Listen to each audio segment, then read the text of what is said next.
आज हमारा 19 day stock market crash course का आज हम लोग सीखने वाले हैं कि रिटेलर का माइंडसेट और ऑपरेटर का माइंडसेट इन दोनों में डिफरेंस क्या होता है, उनका नजरिया क्या होता है चार्ट को देखने का। और वीडियो के एंड तक आप खुद मुझे थैंक यू बोल के जाओगे और एक हिडन सीक्रेट बताने वाला हूँ कि निफ्टी और बैंक निफ्टी को पैरेलल एनालिसिस कैसे करते हैं। ठीक है, देखो, मैं आपको एक सिंपल सा कॉन्सेप्ट बताता हूँ, फिर से हम लोग चार्ट के ऊपर भी जाएंगे। एग्जैक्टली मैं बताता हूँ आपको। जब निफ्टी एक इंडेक्स ना ब्रेकआउट करे, ठीक है, एक इंडेक्स ब्रेकआउट करे, ब्रेकडाउन करे, सॉरी ब्रेकआउट या फिर ब्रेकडाउन। अब देखो, मैं ब्रेकडाउन का एग्जांपल ले रहा हूँ या फिर ब्रेकआउट भी एग्जांपल भी ले सकते हैं हम लोग। मैं कंसिडर कर रहा हूँ कि एक इंडेक्स ने ब्रेकडाउन दे दिया है सपोर्ट का, और एक इंडेक्स अगर सपोर्ट पे, तो यहाँ पे दो कंडीशन हो सकती है। एक तो मान लेते हैं कि जैसे निफ्टी ने ब्रेकआउट दे दिया और बैंक निफ्टी सपोर्ट पे आ रहा है, तो हो सकता है कि यहाँ से बैंक निफ्टी होल्ड करे मार्केट को। अगर बैंक निफ्टी होल्ड करेगा तो निफ्टी हो सकता है कि यहाँ से ट्रेंड कंटिन्यू करे। लेकिन यहाँ पे बैंक निफ्टी ब्रेकआउट नहीं देगा, ब्रेकडाउन नहीं देगा, सॉरी। क्योंकि अगर बैंक निफ्टी भी ब्रेकडाउन देगा तो ये जो सेलर्स है यहाँ के, ये यहाँ पर भी एंटर करेंगे। लेकिन जो हमारा जो ट्रेडिंग का रूल है क्या है कि 90% लोग यहाँ पे लॉस करेंगे, 90 to 95% लोग लॉस करने वाले हैं। और अगर यहाँ पे ब्रेकडाउन हो गया, निफ्टी में ब्रेकडाउन हो गया और बैंक निफ्टी में भी अगर ब्रेकडाउन हो गया, तो ये वाले सेलर्स है ना, वो सारे यहाँ पर भी एंटर करेंगे। जिन लोगों ने ये ट्रेड मिस किया है तो वो लोग क्या करेंगे, यहाँ पर एंटर करेंगे। लेकिन ये जो ऑपरेटर है उनको पास दिमाग होता है, वो लोग क्या करेंगे कि अगर एक इंडेक्स ने ब्रेकडाउन दे दिया ना, वो दूसरे इंडेक्स को क्या करेंगे, एक तो इस इंडेक्स को होल्ड करेंगे या फिर हो सकता है कि इंडेक्स थोड़ा सा ऊपर जाए। अब मैं बोलना क्या चाहता हूँ, ये ध्यान से सुनो। आप जब एक इंडेक्स ब्रेकडाउन दे दे और दूसरा इंडेक्स अगर सपोर्ट पे हो, ठीक है, और ये उल्टा भी हो सकता है, रेजिस्टेंस, ये भी मैं आपको बताता हूँ, तब आपको यहाँ पे बाय करना है। ठीक है, मैं आपको बताऊँ, कंडीशन बताऊंगा, स्टॉप लॉस बताऊंगा, एक्जैक्टली कैसे करना है, जे मैंने क्या किया ये भी बताऊंगा मैं। ठीक है, आप देखो, यहाँ पे हमारी बाइंग पोजीशन बनेगी 40%, 40 पॉइंट का स्टॉप लॉस रहेगा। स्पॉट प्राइस पे 40% का हमारा स्टॉप लॉस रहेगा। और टारगेट क्या रहेगा, 1:2, 1:1 भी ले सकते हो, ट्रेल करना है। 1:1 जैसे हिट हो जाए, ट्रेलिंग हमारे स्टार्ट होगी वहाँ से। ठीक है, ट्रेलिंग कर सकते हो, आपके ऊपर डिपेंड है। मैं ट्रेलिंग करता हूँ, अगर आपको करना है तो कर सकते हो, या फिर स्टॉप लॉस या फिर टारगेट, इन दोनों में से एक ले सकते हो। ठीक है, तो मैंने क्या कहा, जब एक इंडेक्स सपोर्ट का ब्रेकडाउन करे और दूसरा इंडेक्स अगर सपोर्ट पे हो, तो जिस इंडेक्स ने भी सपोर्ट का ब्रेकडाउन किया है वो फेक ब्रेकआउट हो जाएगा या फिर ब्रेकडाउन हो जाएगा। या जैसे अगर एक इंडेक्स रेजिस्टेंस पर है, ठीक है, ये रेजिस्टेंस हो सकता है या फिर हो सकता है कि PSY लेवल का रेजिस्टेंस ठीक है, हो सकता है कि क्लोजिंग प्राइस से रिलेटेड, मतलब क्लोजिंग प्राइस का रेजिस्टेंस हो सकता है कि 52 वीक का रेजिस्टेंस EMA का रेजिस्टेंस तो रेजिस्टेंस, एक इंडेक्स ने अगर रेजिस्टेंस का ब्रेकआउट किया है और एक इंडेक्स अगर रेजिस्टेंस पर है, तो जिस इंडेक्स ने रेजिस्टेंस का ब्रेकआउट किया है ना, वो फेल हो जाएगा। आप एग्जाम्पल चार्ट पे देखेंगे हम लोग। ठीक है, यहाँ पे देखो, और ये अगर ये वीडियो अच्छा लगता है ना भाई, कमेंट करना बिल्कुल भी, क्योंकि मैं इतना एफर्ट्स करता हूँ ना, तो मैं भी चाहता हूँ कि आप लोग कमेंट करो। जैसे यहाँ पे देखो, यहाँ पे निफ्टी का चार्ट है और यहाँ पे बैंक निफ्टी का चार्ट है। अब मैं क्या करता हूँ, इसको भूल जाऊंगा मैं। ठीक है, यहाँ ये इतना चार्ट मैं भूल जाऊंगा, मुझे नहीं पता क्या हो रहा है क्या नहीं। ठीक है, मुझे नहीं पता। अब यहाँ पे निफ्टी में भी मुझे नहीं पता कि क्या हो रहा है क्या नहीं। ठीक है, इतना सही मुझे पता है, मैं आ गया मार्केट में, तो मुझे सबसे पहले क्या करना है बताओ मुझे। मैं तो लाइन ड्रॉ करूंगा, है ना, मैं तो आज ही कर दूँ। अगर कल ट्रेड करना है तो मैं एक दिन पहले ही सब कुछ करके रखता हूँ। तो यहाँ पे देखो, मैंने यहाँ पे एक रेजिस्टेंस ड्रॉ किया, मतलब ये पहले क्या था, रेजिस्टेंस था, है ना। अगर मार्केट गैप अप ओपन हो गया तो इसके लिए सपोर्ट बनेगा। और मैंने क्या किया, यहाँ पर भी बैंक निफ्टी में भी यहाँ पे मैं एक वो जोन ड्रॉ करूंगा। देखो ध्यान से देखना, मैं क्या बताना चाहता हूँ आपको, ध्यान से देखना। ठीक है, आप बोलोगे भाई ये तो आपको सपोर्ट लिया पता है इसलिए नहीं, यहाँ पे अगर देखोगे ध्यान से, यहाँ पे देखना। ठीक है, यहाँ पे साइकोलॉजिकल लेवल है, तो यहाँ पे मुझे एक सपोर्ट मिल रहा है, प्लस यहाँ पे साइकोलॉजिकल का लेवल मिल रहा है, तो इसको मैं क्या करूंगा, जोन कंसिडर करूंगा। ठीक है, आप देखो यहाँ पर ध्यान से देखो, मैंने क्या कहा आपको, अगर एक इंडेक्स सपोर्ट का या फिर किसी भी, हो सकता है कि EMA को कंसिडर नहीं करना आपको, हो सकता है क्लोजिंग प्राइस क्लोजिंग प्राइस भी एक्ट एज सपोर्ट और रेजिस्टेंस। ठीक है, देखो यहाँ पे ध्यान से आपको देखना है। ठीक है, कॉन्सेप्ट बहुत इंपॉर्टेंट है। आपका ज़्यादातर लोगों का लॉस होता है ना, ये क्यों होता है मैं आपको बताता हूँ। आप यहाँ पे जब रेजिस्टेंस था, यहाँ पे रेजिस्टेंस था, ब्रेकडाउन दे दिया, और बहुत लोग बोलेंगे भाई आपने तो बुल ट्रैप स्ट्रैटेजी कहा था कि ये जब मार्केट ऐसे जाए और जो बुल ट्रैप यहाँ पे हमारी एंट्री होगी, स्टॉप लॉस यहाँ पे रहेगा। मैंने उसमें क्या कहा था कि मार्केट डायरेक्टली ब्रेकडाउन नहीं करना चाहिए। अगर डायरेक्टली ब्रेकडाउन करेगा ना, तो ये बायर्स निकल जाएंगे और जो सेलर्स यहाँ पे एंट्री करेंगे उनका एसएल ऊपर अवेलेबल हो जाएगा। फिर मार्केट उनका एसएल खाने के लिए भी ऊपर जा सकता है। ठीक है, अब यहाँ पे देखो, जब यहाँ पे ब्रेकडाउन मिला, ठीक है, यहाँ पे कौन आएंगे, सेलर्स आएंगे। और दूसरा इंडेक्स अगर यहाँ पे मार्केट सपोर्ट पे आ रहा है, तो यहाँ पे मार्केट ये फेक ब्रेकडाउन देके मार्केट ऊपर जाएगा। क्योंकि यहाँ पे अगर इसने भी ब्रेकडाउन दे दिया, तो क्या होगा, यहाँ के सेलर्स यहाँ पर भी आ जाएंगे, प्लस यहाँ पे न्यू सेलर्स, जिन लोगों ने यहाँ पे अपॉर्चुनिटी मिस किया ना, वो लोग यहाँ पे एंट्री करेंगे। लेकिन स्टॉक मार्केट में क्या करना है बड़े लोगों को या फिर मार्केट को क्या करना है कि 95% लोगों का लॉस करना है। और अगर इस इंडेक्स ने भी ब्रेकडाउन दे दिया, जैसे इस निफ्टी ने, अगर निफ्टी ने सपोर्ट लिया है ना, निफ्टी ने ब्रेकडाउन दिया है, अगर बैंक निफ्टी भी ब्रेकडाउन दे दे तो क्या हो जाएगा, सबका प्रॉफिट हो जाएगा। लेकिन मार्केट को तो ऐसा करना नहीं है। आप देखो एक इंडेक्स ने क्या दे दिया, ब्रेकडाउन, और हमारा कॉन्सेप्ट क्या कहता है कि इंडेक्स ने अगर ब्रेकडाउन दे दिया है, दूसरा इंडेक्स अगर सपोर्ट पे, तो जिस इंडेक्स ने सपोर्ट यहाँ पे ब्रेकडाउन दिया है सपोर्ट का, वो फेक ब्रेकडाउन हो जाएगा और मार्केट ऊपर आ जाएगा। अब यहाँ पे देखेंगे हम लोग एग्जैक्ट टाइम पे जाके देखेंगे। यहाँ पे देखो कितने 10 बजे है 4 जुलाई, ठीक है। यहाँ पे जाएंगे हम लोग, देखते हैं कि मार्केट बैंक निफ्टी सपोर्ट पे है कि नहीं। देखो यहाँ पे 4 जुलाई 10 बजे, यहाँ पे मैं कर्सर लेके जा रहा हूँ, यहाँ पे ध्यान से देखो आप लोग, ठीक है। तो समझ गए आप लोग, एक इंडेक्स ने क्या किया, सपोर्ट लिया, और निफ्टी ने क्या किया कि सपोर्ट का ब्रेकडाउन किया है। तो हमारी एंट्री कहाँ पे बनेगी, जिस स्टॉक ने, जिस इंडेक्स ने सॉरी ब्रेकडाउन किया है ना, यहाँ पे हमारी एंट्री बनेगी। अब मैं बार बार नहीं दिखाऊंगा, आप उतने मतलब काबिल हो जाके आप लोग बैक टेस्टिंग करना। मैं थोड़ा सा जल्दी जल्दी वीडियो बना रहा हूँ क्योंकि मुझे थोड़ा सा काम है भाई लोग, ठीक है। तो यहाँ पे हमारा 40% बोल रहा हूँ सॉरी, 40 पॉइंट का एसएल रहेगा, और टारगेट 1:1 ले सकते हो, 1:2 ले सकते हो। मैं क्या करता हूँ 1:1 पहले लेता हूँ।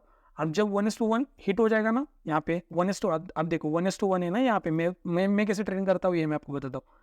ठीक है 1:1, यहाँ पे 1:1 कहाँ पे आ गए, यहाँ पर, ठीक है 1:1 यहाँ पे आ गया। तो मैं करता हूँ जब 1:1 ये यहाँ पे मेरा टारगेट हिट होता है ना, तो मैं ये स्टॉप लॉस निकाल के मेरे जो मैंने बाइंग की है ना, वहाँ पे मैं शिफ्ट करता हूँ, मतलब कॉस्ट टू कॉस्ट। फिर मैं ट्रेलिंग करना स्टार्ट करता हूँ, जैसे स्विंग मिलेगा ना, यहाँ पे ट्रेल करूँगा, फिर मेरा ट्रेलिंग एसएल हिट हो जाएगा। लेकिन trailing SL is best SL, ठीक है। अब देखो नेक्स्ट डे क्या हुआ, हम लोग ये भी देखते हैं। हर बार यही कॉन्सेप्ट यूज होता है मार्केट में, ठीक है, हर बार मैं बोल रहा हूँ, ठीक है। अब हम लोग जाएंगे और कहाँ पे कुछ मिलता है ये देखते हैं यहाँ पे। अब यहाँ पे देखो ध्यान से, ठीक है, ये कौन सा टाइम है, यहाँ पे देखो, यहाँ पे ये वाला टाइम है शायद से, डेट कौन सी है देखेंगे हम लोग, 4, ठीक है। तो यहाँ पे 4 जुलाई देखो। अब आपको ये तो रेजिस्टेंस नहीं पता है ना, ये मार्केट ने यहाँ पे रेजिस्टेंस क्यों लिया। अब देखो एक तो यहाँ पे कंफर्मेशन क्या है कि डे हाई का ब्रेकआउट हुआ है। डे हाई का जब भी ब्रेकआउट होता है तो यहाँ पे बायर्स आते हैं, उनके एसएल नीचे होते हैं, तो स्कैल्पिंग ट्रेड बनता है यहाँ पे। लेकिन मेरा कॉन्सेप्ट क्या है कि जो मैं आपको बता रहा हूँ, इस जो वीडियो का मेन मोटो क्या है कि मैं आपको बताऊँ कि कॉन्सेप्ट रेजिस्टेंस का ब्रेकआउट हो जाए, दूसरा इंडेक्स अगर रेजिस्टेंस पे है तो जिस इंडेक्स ने ब्रेकआउट दिया है वो फेक हो जाएगा, ब्रेकआउट सॉरी, और मार्केट नीचे आएगा। तो यहाँ पे देखेंगे हम लोग, तो आपको तो पता नहीं है ना रेजिस्टेंस यहाँ पे कैसे लेगा मार्केट, क्योंकि मार्केट तो ऑल टाइम हाई पे है ना। तो आपको मैं बताता हूँ कि रेजिस्टेंस कैसे निकालना होता है। जैसे यहाँ पे फिर भी एक्सटेंशन ले लो, ठीक है, यहाँ पे बॉडी टू यहाँ पे बॉडी आपको कंसिडर करनी है, यहाँ पे बॉडी टू बॉडी, फिर एक स्विंग कंसिडर करना है। यहाँ पे आपको एक रेजिस्टेंस यहाँ पे मिल जाएगा, ठीक है। ये 60%, 78%, 100% ये रेजिस्टेंस की तरह एक्ट करेगा। तो मैं क्या करूँगा, यहाँ पे मुझे एक लेवल मिल चुका है यहाँ पे, ठीक है। अब मैंने क्या किया है कि यहाँ पे, जिसको मैं निकालता हूँ एक मिनट, अब इसको मैंने क्या किया कि यहाँ पे देखो, मैं यहाँ पे क्या करूँगा कि जोन ड्रॉ करूँगा यहाँ पे, और जाके बैंक निफ्टी में देखना है हमें कि एग्जैक्टली क्या हुआ है। यहाँ पे देखो, यहाँ पे मैं क्या करूँगा, एक जोन ड्रॉ करता हूँ यहाँ पे 78%, ठीक है। ये रेजिस्टेंस की तरह एक्ट करेंगे और सपोर्ट की तरह एक्ट करेंगे अगर इसको रिवर्स कर दोगे तो, ठीक है। अब ये मुझे क्या मिल जाएगा, यहाँ पे मैं इसको रिमूव करता हूँ। देखो यहाँ पे मुझे क्या मिल चुका है, रेजिस्टेंस। अब देखो यहाँ पे मेरा कॉन्सेप्ट क्या कहता है, अगर एक इंडेक्स रेजिस्टेंस ले रहा है और दूसरे इंडेक्स ने अगर रेजिस्टेंस का ब्रेकआउट किया है, यहाँ पे फेक ब्रेकआउट हो जाएगा ये और मार्केट नीचे आएगा। तो देखते हैं यहाँ पे हुआ है क्या वैसे ही। अब देखो यहाँ पे कितना बजा है, यहाँ पे 13, ठीक है 13:30। यहाँ पे देखो ध्यान से देखो भाई लोग, यहाँ पे मार्केट इस कैंडल पे है, यहाँ पे टाइम पे दिखाता हूँ मैं। देखो यहाँ पे देखो 13:30 है, और यहाँ पर भी देखो एग्जैक्ट कैंडल दिखा रहा हूँ मैं आपको, ठीक है। यहाँ पे प्राइस टाइम दिख रहा है आपको नीचे। आप देखो मार्केट ने यहाँ पे क्या किया है, साइकोलॉजिकल लेवल का यहाँ पे ब्रेकआउट किया है। तो आप मुझे बताओ, साइकोलॉजिकल जो लेवल्स होते हैं वो रेजिस्टेंस की तरह ही एक्ट करेंगे। तो इस एक इंडेक्स ने रेजिस्टेंस का ब्रेकआउट किया और दूसरा इंडेक्स क्या है, निफ्टी रेजिस्टेंस पे, तो यहाँ पे ये फेक ब्रेकआउट हो जाएगा, ठीक है। अब यहाँ पे एंट्री कैसे बनेगी, सिंपल यहाँ पे आपकी एंट्री बनेगी, और एंट्री यहाँ पे अगर देखोगे ध्यान से तो हैमर बनी है ना, और हैमर बनी है तो यहाँ पे कंफर्मेशन आता है, क्योंकि हैमर के नीचे भी एसएल होते हैं, ठीक है ना, ये स्लैंडिंग का पार्ट है ये, ठीक है। तो यहाँ पे हमारी एंट्री बनेगी और स्टॉप लॉस सिंपल 40 पॉइंट जो यहाँ पर जहाँ पर आएगा, यहाँ पे 40 पॉइंट का एसएल रहेगा हमारा, और टारगेट 1:1, ठीक है। तो समझ गए, सिंपल सा कॉन्सेप्ट है कि एक इंडेक्स ने अगर ब्रेकआउट दे दिया सॉरी, एक साइकोलॉजिकल लेवल का, हो सकता है कि यहाँ पे ध्यान से देखो, हो सकता है यहाँ पे क्लोजिंग प्राइस ही हो, अगर क्लोजिंग प्राइस का भी ब्रेकआउट दे दिया तो उसको भी हम लोग कंसिडर रेजिस्टेंस ही कंसिडर करेंगे, ठीक है। तो ये हो गया। और एक एग्जांपल बताता हूँ मैं आपको, यहाँ पर भी देखो, यहाँ पर भी ध्यान से देखो, ठीक है। अब यहाँ पे देखो कॉन्सेप्ट सिंपल सा एक बताता हूँ मैं आपको कॉन्सेप्ट। जब मार्केट ना डायरेक्टली यहाँ पे देखो, डायरेक्टली एक PSY लेवल का यहाँ पे ब्रेकआउट करे, तो आपको यहाँ पे ना पुट साइड में बैठना है, ठीक है। एक करेक्शन होने दो, ठीक है। यहाँ पे देखो, यहाँ पे PSY लेवल है यहाँ पे, ठीक है ना। इस PSY लेवल का यहाँ पे मार्केट ने क्या किया कि ब्रेकआउट दिया है, वो भी डायरेक्टली। आप इसको बोलोगे भाई लोग आया यहाँ पे होल्ड किया है ना, होल्ड इसको देखो, एक होता है मार्केट ऐसा करके थोड़ा सा यहाँ पे पुल बैक लेके ब्रेकआउट कर रहा है, और एक है कि मार्केट थोड़ा रिट्रेसमेंट, हेल्दी रिट्रेसमेंट 50-60% जोन पे आके फिर ऊपर जा रहा है, तो इसको हम लोग कंसिडर करेंगे कि हेल्दी करेक्शन है ना, इसको थोड़ी करेंगे। तो हमें जब PSY लेवल का डायरेक्टली ब्रेकआउट मिल रहा है तो यहाँ पे हम लोग पुट साइड बैठेंगे, ठीक है। 40 पॉइंट का एसएल होगा, 1:1 1:2, आपके ऊपर डिपेंड करता है टारगेट कितना लेना है, ठीक है। सिंपल सा कॉन्सेप्ट है, अगर मार्केट डायरेक्टली आ रहा है और PSY लेवल का ब्रेकआउट कर रहा है, ठीक है, वो भी विदाउट एनी करेक्शन, ठीक है। यहाँ पे देखो अगर डायरेक्टली आ गया, वो भी PSY लेवल का डायरेक्टली ब्रेकआउट किया है, तो यहाँ पे हमारी पुट साइड एंट्री बनेगी, ठीक है। क्योंकि जब PSY लेवल का ब्रेकआउट होता है तो यहाँ पे कौन आएंगे, बायर्स आएंगे, और जब बायर्स आएंगे तो उनके एसएल यहाँ पे नीचे अवेलेबल हो जाएंगे, और फिर मार्केट उनके एसएल खाने के लिए नीचे आएगा, ठीक है। अब यहाँ पे निफ्टी में भी सेम टू सेम ही कॉन्सेप्ट हुआ है, दिखाता हूँ मैं आपको। देखो यहाँ पे निफ्टी में भी देखो, यहाँ पे देखो मार्केट ने क्या किया है, यहाँ पे मुझे बताओ।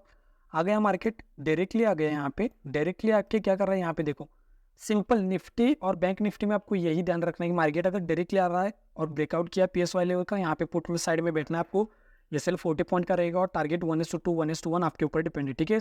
एसएल में बता रहा हूँ, टारगेट आपके ऊपर डिपेंड है। हम देखो मार्केट आया है डायरेक्टली ब्रेकआउट किया किसका, यहाँ पे देखो अगर PSY लेवल है, यहाँ पे PSY लेवल का डायरेक्ट ब्रेकआउट किया है, यहाँ पे बायर्स आ गए, प्लस यहाँ पे रेजिस्टेंस का भी ब्रेकआउट हो गया, रेजिस्टेंस को छोड़ दो। यहाँ पे एक सिंपल सा कॉन्सेप्ट यहाँ पे याद रखो, अगर PSY लेवल का अगर ब्रेकआउट या फिर ब्रेकडाउन दे रहा है मार्केट डायरेक्टली, यहाँ पे देखो PSY लेवल का डायरेक्टली ब्रेकआउट हो गया, तो यहाँ पे कौन आएगा, बायर्स आएंगे यहाँ पे, ठीक है। और जब बायर्स आएंगे उनके एसएल नीचे अवेलेबल हो जाएंगे और मार्केट फिर उनके एसएल खाने के लिए नीचे आएगा। तो मार्केट ऐसे ही वर्क करता है, अगर मार्केट को ऊपर जाना है ना तो पहले क्या करेगा, पहले यहाँ पे सेलर्स के यहाँ पे एसएल क्रिएट करेगा, फिर उनके सेलर की एसएल जब यहाँ पे क्रिएट हो जाएगी ना तो मार्केट फिर उनके एसएल खाने के लिए ऊपर जाएगा।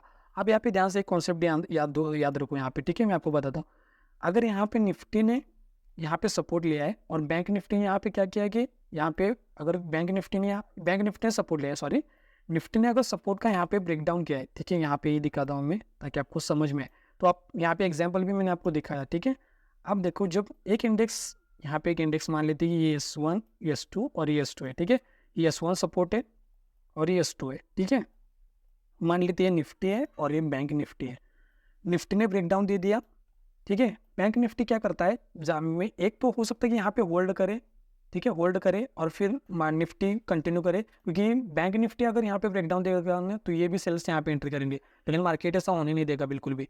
अगर फिर भी मार्केट को नीचे जाना है निफ्टी को और बैंक निफ्टी को, तो मार्केट क्या करता है मैं आपको बताता हूँ। पहले मार्केट आएगा, ठीक है, ये थोड़ा सा होल्ड करेगा, फिर निफ्टी थोड़ा नीचे आएगा, ठीक है, थोड़ा ठीक है।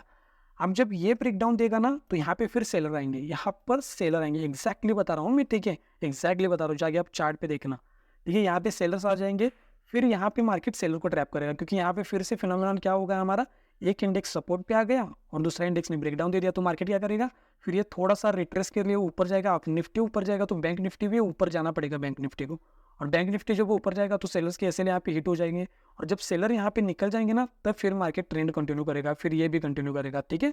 तो ये सिंपल सा आज का वीडियो था, बहुत जल्दी बताया मैंने कि एक इंडेक्स अगर ब्रेकडाउन दे रहा है और एक इंडेक्स अगर सपोर्ट पे, तो जिस इंडेक्स ने ब्रेकडाउन दिया है वो फेक ब्रेकडाउन हो जाएगा और मार्केट ऊपर आ जाएगा। और सिंपल अगर एक इंडेक्स ने रेजिस्टेंस का ब्रेकआउट दिया है और एक इंडेक्स अगर रेजिस्टेंस पे, तो जिस इंडेक्स ने रेजिस्टेंस यहाँ पे लिया है ना, वो रेजिस्टेंस ब्रेकआउट किया है ना, वो फेक हो जाएगा और फिर मार्केट नीचे आ जाएगा, ठीक है।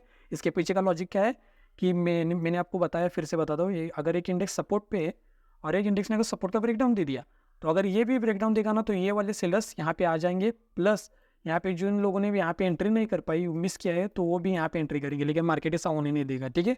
और फिर भी मार्केट को अगर यहाँ पे निफ्टी ने यहाँ पे सपोर्ट लिया है और बैंक निफ्टी ने ब्रेकडाउन दे दिया और निफ्टी को भी नीचे आना है, तो निफ्टी क्या करेगा पता है, जब बैंक निफ्टी सपोर्ट पे आए तो निफ्टी ब्रेकडाउन देगा, फिर मार्केट फिर सेल्स को निकालेगा, फिर ये थोड़ा रिट्रेसमेंट करेगा, फिर ये ट्रेंड कंटिन्यू करेगा, फिर ये भी ट्रेंड कंटिन्यू करेगा, लेकिन यहाँ पे क्या होगा कि यहाँ ने सेलर्स को यहाँ पे निकाल दिया, ठीक है। तो इतना सा ही छोटा सा वीडियो था ये, इसमें मैंने आपको बताया कि एग्जैक्टली आपको रिटेलर का माइंडसेट, ऑपरेटर का माइंडसेट क्या होता है, तो ठीक है। वेल मनोज भाई, आपको मैं कांग्रेचुलेशन करना चाहता हूँ क्योंकि आपने इस चैनल की मेंबरशिप ली है। नेक्स्ट संडे को आपके साथ एक मैं लाइव करूँगा, उसमें आपके जो भी डाउट्स होंगे ये लैंडिंग के रिगार्डिंग या फिर कुछ भी हो सकता है स्टॉक मार्केट के रिगार्डिंग, आप मुझे पूछ सकते हो, ठीक है। तो कांग्रेचुलेशन वंस अगेन। और अगर आपको ट्रेडिंग में सीखना है ये लैंडिंग, तो लेफ्ट वाली वीडियो के ऊपर क्लिक करो या फिर राइट वाली वीडियो के ऊपर क्लिक करके इस कोर्स को कंटिन्यू कर सकते हो। तो यहाँ तक देखने के लिए भाई लोग थैंक यू सो मच, बहुत प्यार आपको, थैंक यू सो मच।